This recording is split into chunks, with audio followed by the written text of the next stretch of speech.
জন্য জাগিয়ে দেয়, তাহলে সে নামাজ হবে কিনা? আল্লাহুল মুস্তান। প্রশ্ন আর খুঁজে পান নাই? মেয়ে বন্ধু, এটা আবার কি জিনিস ভাই? স্ত্রী। পুরুষের মেয়ে বন্ধুর নাম কি? স্ত্রী। তো স্ত্রী ডাইকা দিলে নামাজ হবে কিনা প্রশ্ন, মানে ডাইকা দিলে বেটির ডাবল সওয়াব হবে ইনশাআল্লাহ। বুঝেন নাই কথা? বউয়ে যদি জামাইকে ডাইকা দেয়, ওগো উঠো ফজর নামাজের ওয়াক্ত হয়েছে, বেচারি উঠাই দিয়ে ইনশাআল্লাহ সওয়াব পাবে, তার নিজের নামাজের সওয়াব তো আছেই। অতএব পুরুষের যে মেয়ে বন্ধু তাকে বলা হয় কি? স্ত্রী। তিনি ডাকিয়া দিলে সব হবে ইনশাআল্লাহ, এবং ডেকে দিতে হবে, এটা তার কর্তব্য যদি তিনি আগে উঠেন। আবার ছেলে বন্ধু অর্থাৎ স্বামী, তিনি তার মেয়ে বন্ধু স্ত্রীকে কি করবেন? ডেকে দিবেন। একজন আরেকজনকে কি করতে হবে? ডেকে দিতে হবে। আপনারা সব মিটিমিটি করে হাসতেছেন যে মৌলবী বেকুব, কিচ্ছু বুঝে নেই। আমরা প্রশ্ন করলাম কি আর উত্তর দেয় কি না, এই জন্য মিটিমিটি করে হাসতেছে। আহা ভাইরে,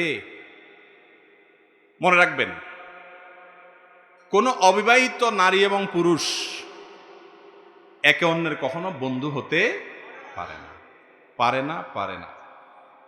আমার কথা না, অনেক বড় বড় কথা সাহিত্যিক, আমাদের দেশের সর্বজন শ্রদ্ধেয় কথা সাহিত্যিক, ঔপন্যাসিক, লেখক হুমায়ুন আহমেদের এ ব্যাপারে একটা উক্তি আছে, গতকালকেই পড়েছি আমি, একদম তাজা তাজা। এবং তার আগে অন্য আরো অনেক বড় বড় মনীষীদের বক্তব্য আমরা পড়েছি, যেগুলো আসলে কোরআন হাদিসে যেটা বলেছে সেটারই সমর্থন এবং সায় দেওয়া তাদের। যদিও তাদের সায় সমর্থনে কিছু আসে যায় না, আল্লাহ রাব্বুল আলামিন যা বলেছেন সেটাই চূড়ান্ত, তার উপরে কোনো কিছু। মানুষ অনেক কিছু ট্রাই করে দেখে, ঘুরে ফিরে আবার জায়গায় আসে। কেন ছেলে আর মেয়ে, অবিবাহিত ছেলে মেয়ে বন্ধু হতে পারে না? কারণ আল্লাহ রাব্বুল আলামিন একজনকে অন্যজনের প্রতি আকর্ষণ রেখেছেন। কি রেখেছেন? এটা সৃষ্টিগতভাবেই আল্লাহ তাআলা দিয়ে রেখেছেন। এখানে যদি বলেন না আমরা জাস্ট ফ্রেন্ড, যদি বলা হয় আমরা আপনার কি আর একটা ভালো বন্ধু, একটা নাম আছে কি ভালো বন্ধু, বেস্ট ফ্রেন্ড, এগুলো হলো শয়তানের নতুন নতুন আইটেম, নতুন নতুন ট্যাবলেট। ইবলিস এটা আপনারা যদি গিলাইতে পারে, আপনি যদি এটা ধরে নেন, বিশ্বাস করে নেন, বুঝে নেন, হ্যাঁ ছেলে মেয়ে তো জাস্ট ফ্রেন্ড, আপনার কি বেস্ট ফ্রেন্ড, আপনার কি বলে এগুলা, জিএফ বিএফ, আউযুবিল্লাহি মিনাশ শাইতানির রাজিম। আপনারা হাসছেন, সত্যি বলতে কি জানেন, ইবলিসের একটা বড় সফলতা হলো মুসলমানের সন্তানের কাছে হারামকে সহনীয় করে ফেলেছে। এটা বলতে এখন আমাদের গায়ে বাঁধে না। প্রশ্ন করতেছে ভদ্রলোক যে তার যার সাথে জেনার সম্পর্ক, হারাম সম্পর্ক, সে নামাজে ডেকে দিচ্ছে। আজকাল আবার নতুন শয়তান শুরু হয়েছে, দিনী বোন, দিনী ভাই, সম্পর্ক তলে তলে ইটিস পিটিস, আছে না নাই? বলে যে নামাজি আমার আমার শয়তানের নতুন ধোঁকা। ভাইরা আমার, খুব ভালো করে শুনে রাখেন, ইবলিস মেয়েদেরকে দিয়ে ছেলেদেরকে যত দ্রুত জাহান্নামে নিতে পারে, ইমানদারদেরকে এত দ্রুত, বিশেষ করে যুবকদেরকে জাহান্নামে নেওয়ার অন্য কোনো আইটেম ইবলিসের কাছে আর নাই। অতএব যিনি আপনাকে ফজর নামাজের জন্য ডেকে দিয়েছেন, তার সাথে আপনার হারাম সম্পর্ক আছে, আপনি ফজর নামাজ পড়ে তার একটা কল দিয়া বা একটা মেসেজ দিয়া বলবেন, তোমার সাথে আমার বিবাহ বহির্ভূত সম্পর্ক হারাম, তুমি এক হারাম থেকে বাঁচতে আমাকে হেল্প করেছো, থ্যাংক ইউ, তোমাকে আমি আরেক হারাম থেকে বাঁচতে হেল্প করতেছি, তোমাকে আমি চিরতরে তোমার সাথে আমি সম্পর্ক ছিন্ন করলাম। বুঝতে পারছেন? সেই কলিজা থাকা উচিত আমাদের। বাকি হ্যাঁ, যে কেউ আপনাকে নামাজের জন্য ডেকে দিয়েছে, এর কারণে আপনার নামাজের কোনো ক্ষতি হবে না। ডাইকা দিলে সেটা যে কেউ ডেকে দিচ্ছে, তার ফলে আপনি নামাজ পড়লেন, কোনো অসুবিধা, নামাজ হয়ে যাবে, এর সাথে ওইটার সম্পর্ক নাই। আসল জায়গায় হাত না দিয়ে আপনি আসছেন নকল জায়গায় হাত দিতে, যে উনি ডাইকে দিলে আমার নামাজ হবে কিনা, এটা কোনো কথা হলো? নামাজ তো আপনি পড়ছেন, হয়ে যাবে ইনশাল্লাহ, সঠিকভাবে পড়ে থাকলে। ওনার ডাকের কারণে কোনো পার্থক্য হবে না। তবে উনি আপনাকে কেন ডাকবে? আপনার মা বাপ, আপনার ভাই, আপনার বোন, আপনার দ্বীনি সার্কেলে যে সমস্ত ছেলে বন্ধু আছে, তারা কোথায়? এগুলো সবগুলো শয়তানের বড় অস্ত্র। শুরু হয় জাস্ট ফ্রেন্ড, বেস্ট ফ্রেন্ড দিয়ে, ভালো ভালো, আমাদের মনে মন তো খারাপ কিচ্ছু নেই, একদম খারাপ কিচ্ছু নেই। ভাই খুব ভালো করে শুনেন, একটা জায়গায় কারেন্টের তার লিক আছে, ছেঁড়া আছে বিদ্যুতের, সেই জায়গায় হাত দিলে ওই লাইনটা খুব পাওয়ারফুল লাইন, সাথে সাথে শেষ হয়ে যাবে এরকম জায়গা। কিন্তু এই মুহূর্তে বিদ্যুৎ নাই, ওই আপনি জানেন ওখানে বিদ্যুৎ না থাকা অবস্থায় হাত দিলে কোনো অসুবিধা হবে না, তারপরেও আপনি হাত দিবেন না, কারণ যে কোনো মুহূর্তে যদি বিদ্যুৎ আইসা যায় তাহলে আমি সারখার হয়ে যাব। ঠিক না ঠিক? ঠিক তেমনি ভাবে নারী এবং পুরুষকে আল্লাহর রাব্বুল আলামিন এইভাবে সৃষ্টি করে আমাদেরকে দুনিয়াতে পাঠিয়েছেন যে একজনের প্রতি অন্যজনের আকর্ষণ হয়। এই আকর্ষণটা জেনা এবং হারাম কামনা বাসনা মনের ভিতরে তৈরি করে।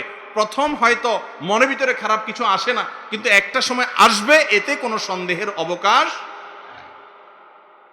যদি কেউ আপনার সাথে বছরকে বছর যুগ যুগ ধরে ভালো মানুষে অভিনয় করে, বিশ্বাস করবেন না, হয় তার মনে জেনা আসে, আর না হলে বিপরীত জনের মনে জেনার চিন্তা আসে। আর যদি এর দুইটার কোনোটা না আসে তাহলে বুঝতে হবে এটা রোগী, অসুস্থ অথবা মিথ্যাবাদী। এই দুইটার একটা হওয়া ছাড়া তৃতীয়টা হওয়ার সম্ভাবনা নাই, একেবারেই নাই। আল্লাহ এভাবে সৃষ্টি করেননি। আল্লাহ তাআলা আমাদেরকে বোঝার তৌফিক দান করুন। আলহামদুলিল্লাহ, আমার বয়স 18। কিভাবে বাড়িতে বিয়ের কথা বলবো? যুবকরা সব বিয়ের জন্য অস্থির। ভাইরে, আমি তো বলি এখানে অভিভাবকদের দায়িত্ব হলো উপযুক্ত হয়ে গেলে সন্তানকে বিয়ে দিতে দেরি না করা, আর সন্তানের দায়িত্ব হলো বয়স 18 হয়েছে, বাড়িতে বিয়ের কথা বলার দরকার নাই, পয়সা কামানোর পিছে লাগেন, সিরিয়াসলি পয়সা কামান, কিচ্ছু না পারলে রিক্সা চালান, দূরে যায় চালান, যেভাবে হোক পয়সা উপার্জন করেন। আমাকে জিজ্ঞেস করে, ভাই দোয়া শিখাই দেন যেটা পড়লে বিয়ে হয়ে যাবে।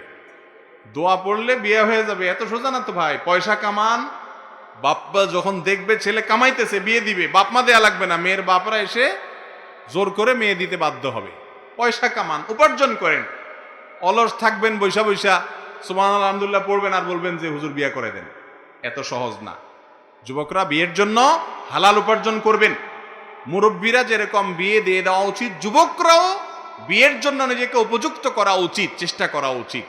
আর যদি বাপেরে বুঝাইতে না পারেন, ভালো একজন হুজুরে বলবেন, হুজুর নবী করিম সাল্লাল্লাহু আলাইহি সাল্লাম বলেছেন অভিভাবকদেরকে যে তোমাদের সন্তানরা বিয়ের উপযুক্ত হলে, কোনো উপযুক্ত পাত্র বা পাত্রী পেলে তাড়াতাড়ি বিয়ে দিবা, দেরি করবা না, দেরি করলে ফিতনা হবে, এরা বিপদগামী হবে, খারাপ পথে যাবে, সমাজ নষ্ট হবে। নবীজি বলে গেছেন, হুজুর আমার বাপেরে তো আমি হাদিস বলতে পারি না, বলে তো মাইর খাবো, তো আপনি একটু বুঝান। ফুসলায়া ফাসলায়া হুজুর রে ওই মুরব্বীর সাথে লিঙ্ক করায় দিবেন। হুজুর ফুসলা ফাসলা রাজি করাতে পারলে আলহামদুলিল্লাহ কিল্লা ফতে, কিন্তু আপনার কাজ আপনাকে করতে হবে, উপার্জন করতে হবে। আল্লাহ তাআলা তৌফিক দান করুন। হুজুর আমার মা ও আমার স্ত্রীর মধ্যে প্রায় টুকটাক ঝগড়া হয়, আমার স্ত্রীকে কিছু বললে বলে আমি মরে যাব, এমত অবস্থা আমার করণীয় কি? ভাই এটা একটা জটিল কাজ। মা এবং স্ত্রী দুইজনের সামলাইতে হয়। স্বামীর, ছেলেদের অনেক কষ্ট আসলে এই জায়গাটাতে। এখানে আপনি মায়ের কাছে যাইয়া বোকা সাজবেন, আর বোর কাছে আইসা বোকা সাজবেন। এমন একটা ভাব ধরবেন আপনার বউ মনে করবে লোকটা মাজুর। মাজুর বুঝছেন তো? বেচারা মাজুর, ওই যে প্রতিবন্ধী যেরকম মাজুর থাকে এরকম মাজুর। বেচারা মাথা কোনো কাজ করে না, বেকুব। যাই বলি সে সরি বলে। বোর কাছে নরম থাকবেন, নরম থাকে বলবেন, দেখো মা কি সারাজন বেঁচে থাকবো, যাই হোক হ্যাঁ বুঝতে পারছি আমি কি করতাম আসলে, উফ উস, এইসব কাহিনী করবেন। মারে যায় যেন ওইটা জারি দিবেন না, বুঝেন নাই কথা? তখন বউ বলবে তুমি আসলে একটা বেকুব মানে, বলে হ্যাঁ এটা ঠিক বলছে, একবারে আমার আসলে মাথা যদি কিছু থাকতো আজকে এই সংসারে অশান্তি হইতো না, আমার কারণেই সব অশান্তি, আমি ব্যাক কর। একটু নাটক করবেন আর কি, বুঝতে পারছেন? মহিলাদের কাছে যদি কেউ বেকুব সাইজা যায় তাহলে মোটামুটি মহিলা মনে করে যে আমি জিতে গেছি অর্ধেক, আর টেনশন নাই। বেশিরভাগ জামাইগুলা বউয়ের কাছে এসে পণ্ডিতি জাহির করে। আরে ভাই সব জায়গায় পণ্ডিতি করলে হবে না তো, এখানে বেকুব সাজতে হবে যে হ্যাঁ আসলে কি বলতেছে, ও স্যাড ব্যাড সরি, কি করা যায়? আমি নিজে শেষ হয়ে যাচ্ছি। আর মায়ের কাছে যা বলবা, মা কি করব বলো, আমার প্রতি আমারে বদদোয়া দিও না মা। মারটা মারে বুঝাবেন, বউরটা বোরে বুঝাবেন, দুই জায়গায় দুনা খাবেন। দুনা বুঝেন তো? মার কাছেও বকা খাবেন, বউয়ের কাছেও বকা খাবেন। ইনশাল্লাহ দেখবেন যে মোটামুটি আপনি মাঝখানে থেকে রেফারির মতো ভূমিকা রাখতে পারবেন। আর যদি মার কথা বোর গোষ্ঠী উদ্ধার করতে যান, বোর কথা শুনে মায়ের লগে বেয়াদবি করতে যান, তাহলে খাসিরা দুনিয়াওয়ালা আখেরা, দুনিয়া আখেরা দুইটাই যাবে। বউয়ের সাথে বেয়াদবি করে বউ হারাবেন, আর মায়ের সাথে বেয়াদবি করে জান্নাত হারাবেন। কথা কি বুঝাতে পারছি? খুব সচেতনতার সাথে কাজ নিতে হয়। স্ত্রীকে বুঝাতে হয়, দেখো মা সারা জীবন বেঁচে থাকবে না, তুমি একসময় শাশুড়ি হবে। যদি দেখেন বেশি ওয়াজ টোয়াজ করলে গায়ের দিকে ছুটে, বলে না না ঠিকই, তুমি ঠিকই বলছো, ওফ কি করা, আমি আসলে পারি না কিছু। আল্লাহ তাআলা তৌফিক দান করুন।